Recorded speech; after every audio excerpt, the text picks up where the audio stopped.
about 10:22 or 10:23. We ought to start the next paper on time. Why don't we just take a break until shortly before 10:30? I'll reconvene so that we start properly on time. That's where dinner is tonight for those of you who are speakers and your speaker guests at the Riviera Hotel. Please make note of that. We're continuing with Blending Research and Innovation, a symposium honoring Dr. John Sinfeld. The next paper is entitled Modeling of Platinum L Edges in Supported Platinum Catalysts with FEFF, and it's going to be presented by Lytle.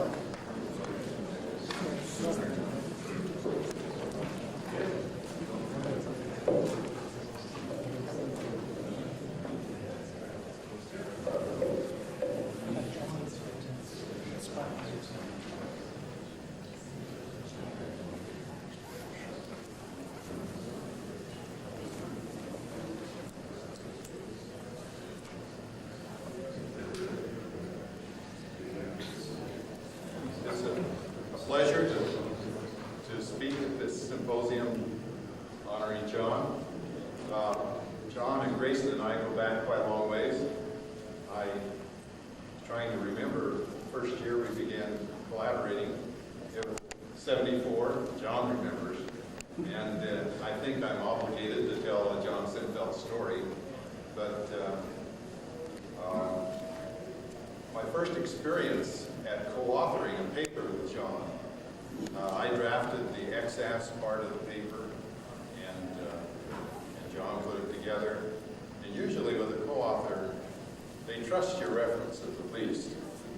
But John read every reference, and he tried to understand every reference.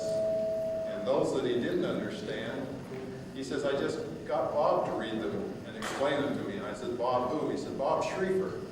And it kind of gave me a feeling as to the level of examination he was giving this work that we were doing.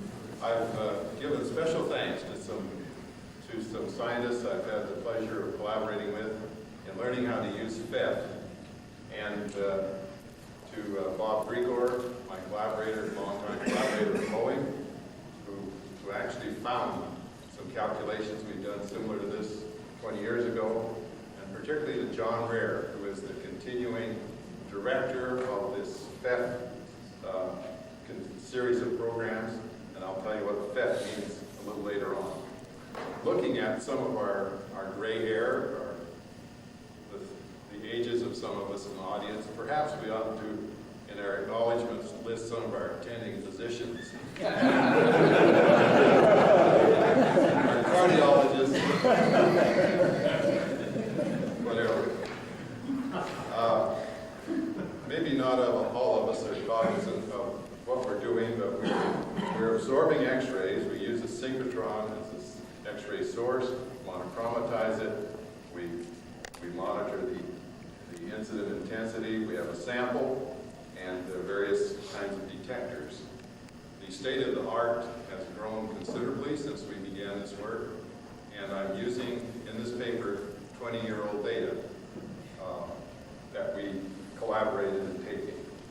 We can do much better now because the synchrotrons are better and our detectors are better, and what I hope to communicate is the capability of some of these new analysis tools in understanding some of the things that we measure and how they can be interpreted in the catalyst itself. The data, it's an experimental measurement that we do. This is the absorption edge, platinum L3 absorption edge for a 10% platinum on silica catalyst. All these catalysts were reduced in situ with hydrogen and at a significant temperature, maybe 300 centigrade, and then reduced in temperature to minimize the thermal smearing in the XAS measurement. When 10% is easy for the way we used to do it, 1% is more difficult. In the straight absorption mode, this is a 1% platinum on silica. This is particularly where we could do much better nowadays.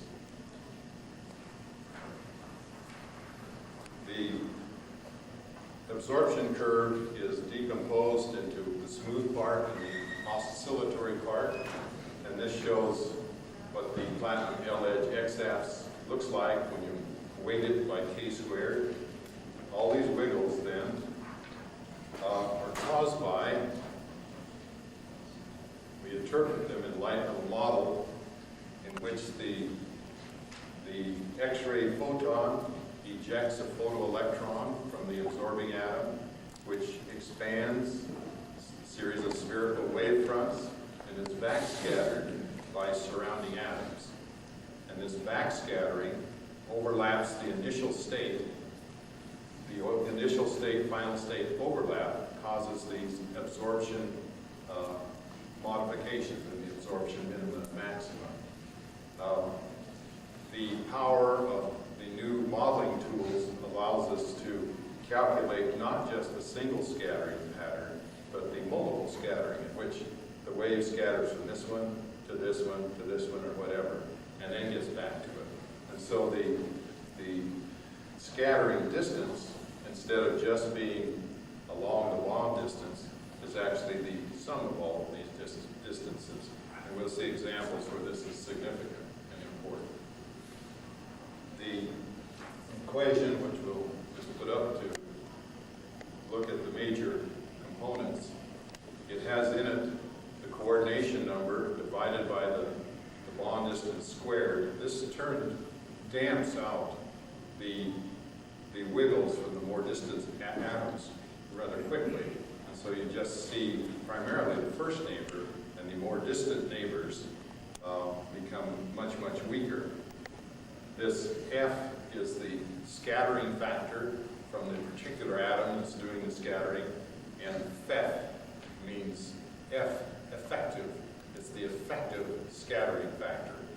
Effective because they started out with a very, very bad approximation, and as we've now up to FEFF7 and FEFF8 is in beta test, they've become very, very good at representing these terms.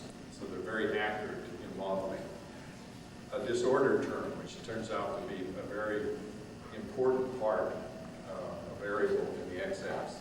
And then this sign term gives the wiggles, and there's a phase shift term because the electron is either accelerated through the potential or pushed away from the potential of the scattering atoms. In the Fourier transform, we include this phase shift.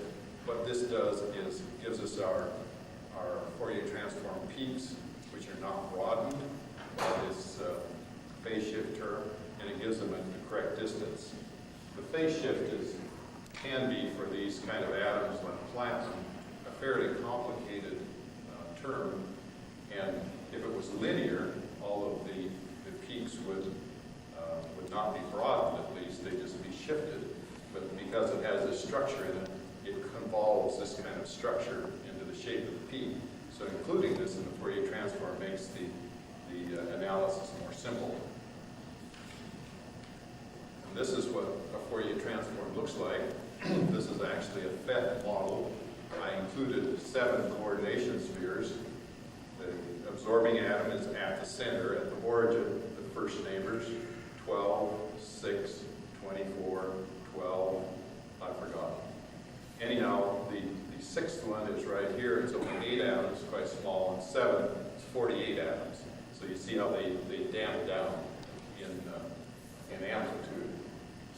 These little peaks on the side are the multiple scattering paths, which add into the structure. This gives you the actual numbers in the face-centered cubic lattice, and for platinum, these are the bond distances. So as we go out in coordination spheres, here's the number in each sphere. This is the summation, the total number of atoms. And FEFF, as I ran it, and with the allocations that I could manage, would go out to 134 atoms. So I could run 7 coordination spheres, which gets us out quite a long ways in the lattice. Now, to impress upon you the ease with which even an old dog can be taught new tricks, I mean, if it was complicated, then I couldn't do it. I'm not computer smart. There's Steve sitting back there who can really tell you how computer smart I am. Steve is one of those who taught me how to run this. We made a simple input file, and this Adams program developed by John Rare, students and collaborators, will calculate all of the parameters for the face-centered cubic platinum lattice. And here they all are. We have to have a lot of control cards to control the different terms in the x-axis equation. The absorbing hole is the platinum L3 edge. Sigma squared, this is the disordered term, or they actually have a correlated Debye model, which you put in the temperature at which the measurement and the Debye temperature of the material, the number of scattering legs, and then you identify the potentials, the atoms that are doing the scattering with this potentials card just by atomic number. So platinum, this is the absorbing potential, the 0, and the 1 is the scattering potential. And if we want to put any other atoms in there, we would just add to that list. I'm just studying a platinum metal cluster, so that's all I was concerned with. Here are the 12 atoms in the first coordination sphere, their atomic coordinations. And if we just wanted to look at those, I put in N there, it calculates that x-axis. If I want to go to the first 2 coordination spheres, here's the next coordination sphere, and so on. If we want to add any other atoms, such as if this is a little cluster bonding to a zeolite, we can stick those parameters in there and identify an oxygen atom and so on. So it's a very flexible kind of modeling tool in which we can calculate these things and compare to our data.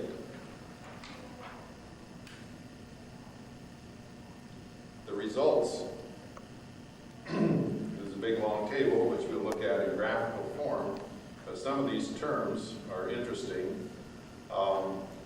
This is the first neighbor scattering, and this is the ratio. It has 100% intensity compared to the intensities of the other scattering. This degree gives us the number of atoms involved in the scattering. The number of legs is out and back is nearest neighbor, so that's 2 legs. And very quickly we get down to, we're going around 4 different atoms. And as we go down to maybe 200 in this list, 200 different scattering events, if we add them all up, we're bouncing around the maximum up to 8 bounces before it gets back to the origin atom. I've highlighted the first 4 coordination spheres which occur on this list. So this is the kind of output that we get, and we want to first look at an example and see, does it work? How well does it work? And I'm comparing here with no adjustable parameters, data, excellent data for platinum foil compared to the 7 shells. And you can see that not only does it work for the major peaks, they're almost precise in position, but all of the secondary peaks are there too. So it is representing the measurements very well. And so platinum foil is a good test of these supported platinum catalysts, which we'll now look at.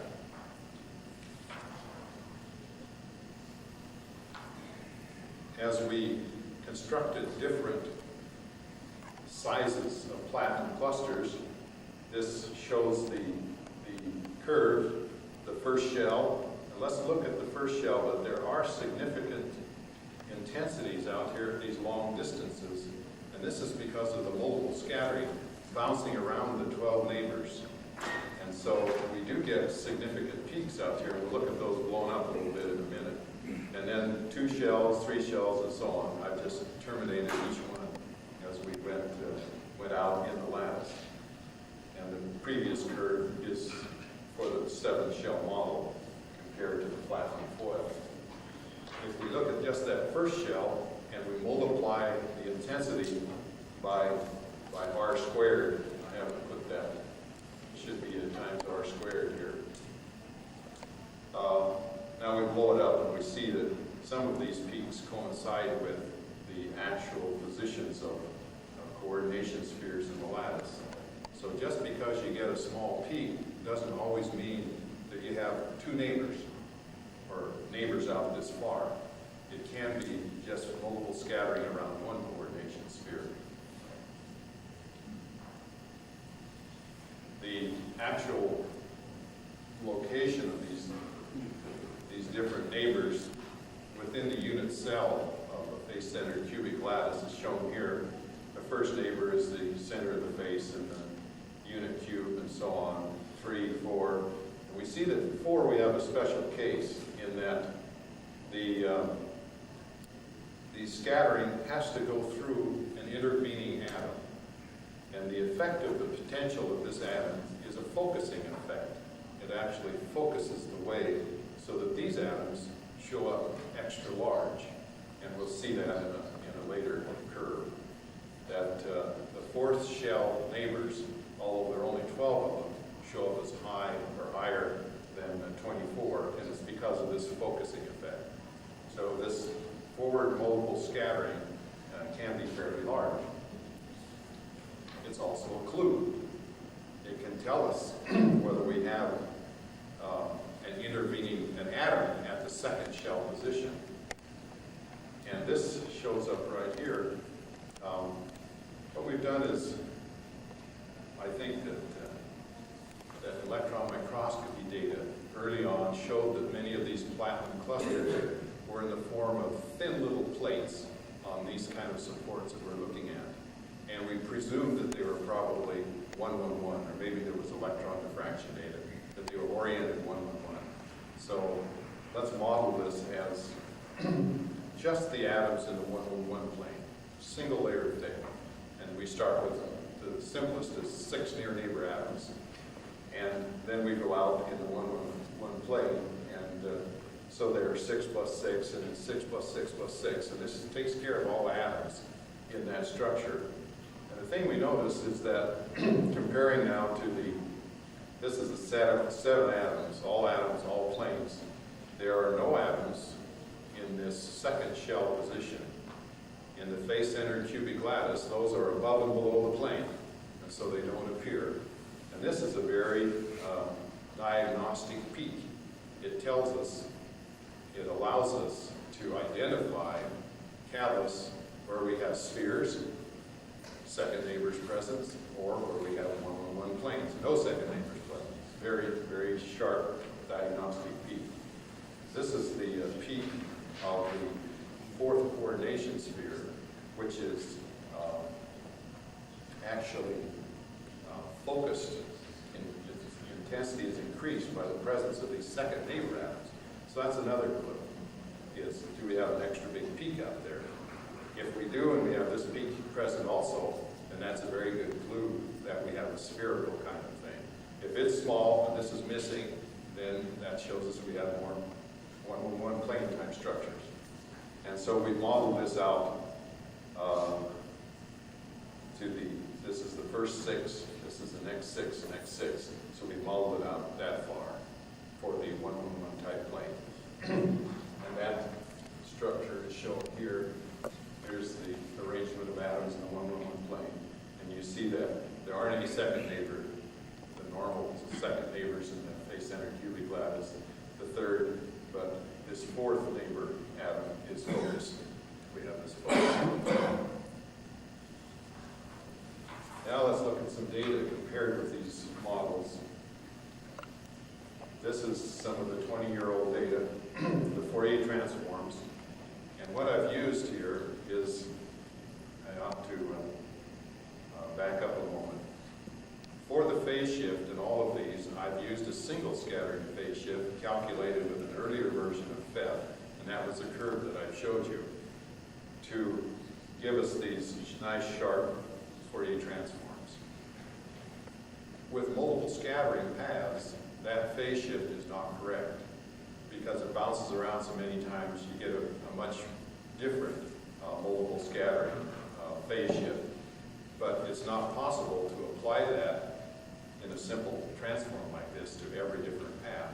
And so we're approximating by just using the single scattering phase shift. And the simplicity and the sharpness of the curves gives us an indication that it does work pretty well. It's a useful approximation.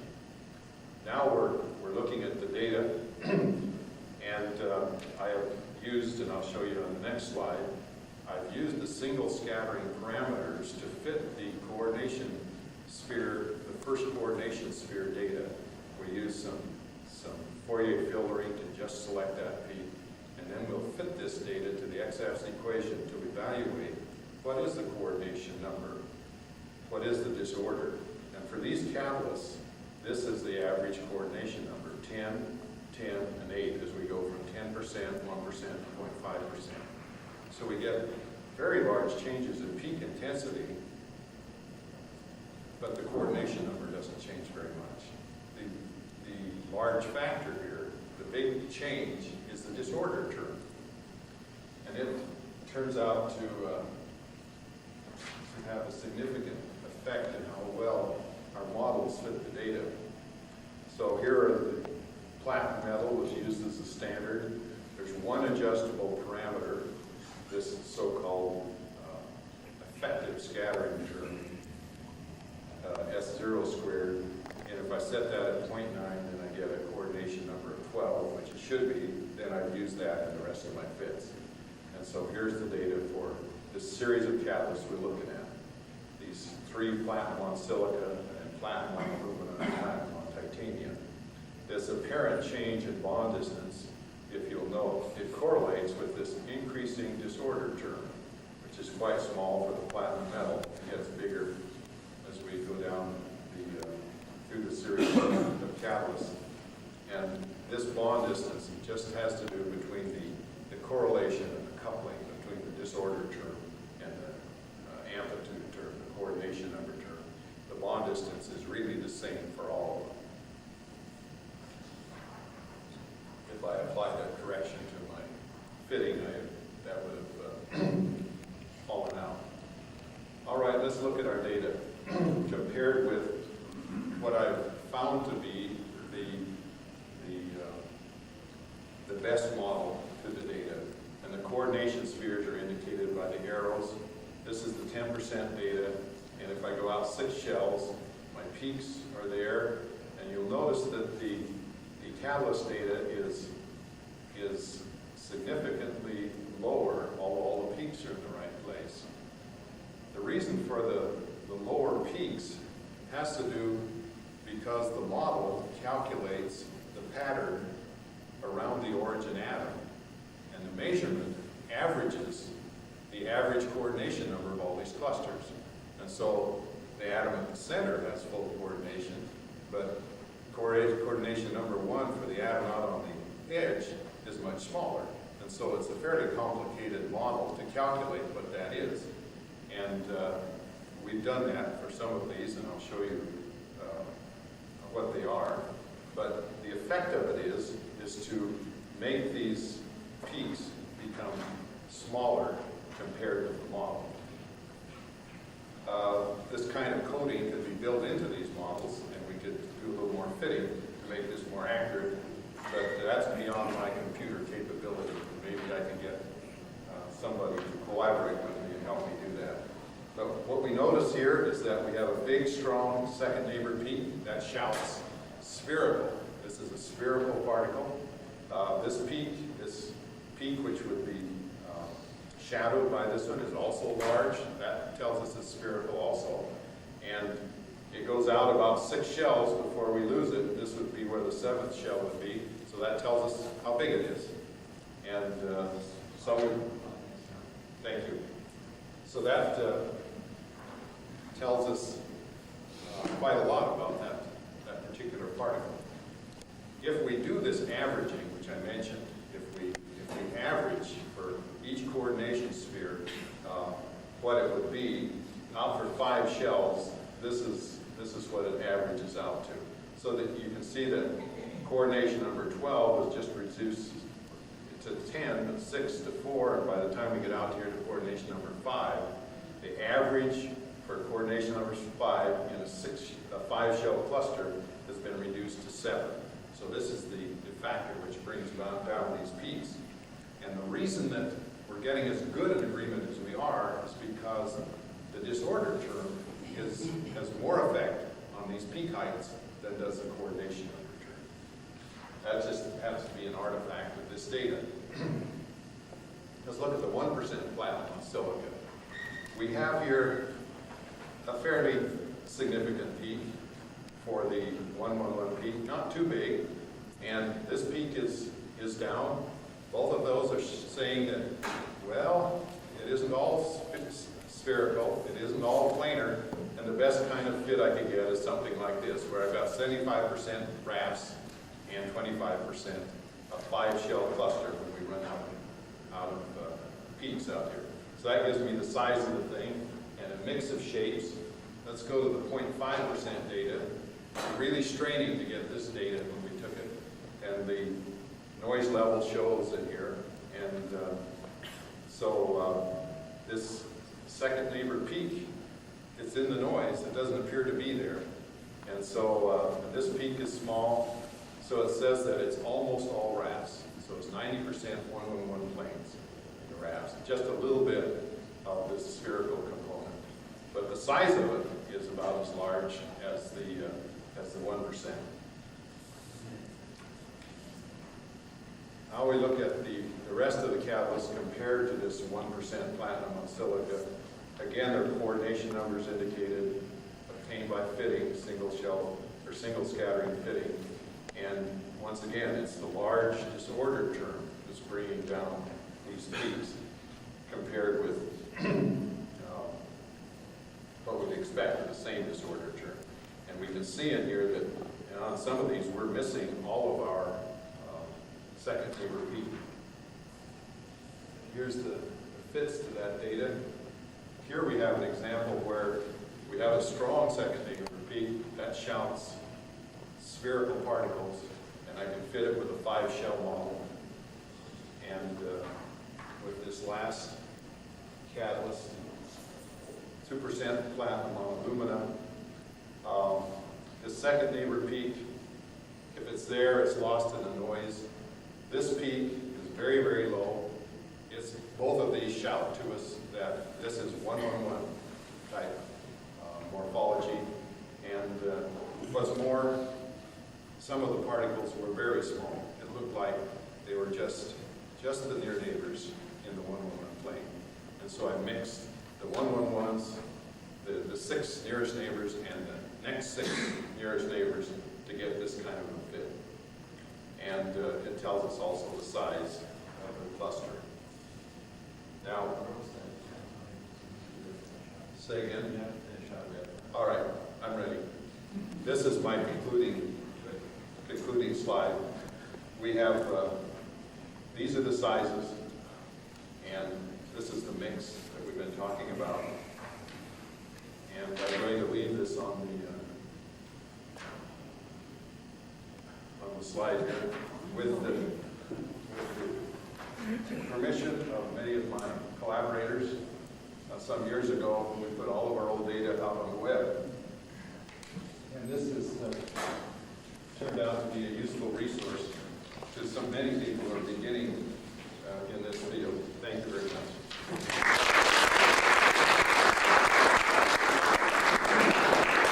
Thank you, Farrell. I think what I'll do is allow for one question if there's a question, because we want to stay on time since there are people coming and going for these presentations. Do we have a question for Farrell? Charlie? If you have a much higher loading of platinum, like 10%, would that change the, let's say on aluminum, what would that do to the cluster shapes? Did we ever run 10% on alumina? I don't think so. I'm quite sure it would change it. George, do you want to make a comment, George? Tell me, this was Charlie Schlichter from the University of Illinois. So George, just say where you're from. George Meissner at Janzadical. Farrell, what do you think of use of XF to locate hydrogen atoms? It's only been done once. done in hydrides in which the position of the near neighbor shadowed the hydrogen atom. No, I'll take it back. The hydrogen was located between the near neighbor and the atom that you were interested in. And so it forward focused on that atom. And so it made that peak anomalously high. But very special case. In general, I don't think you could do it. Thank you, Farrell, very much for a very interesting presentation.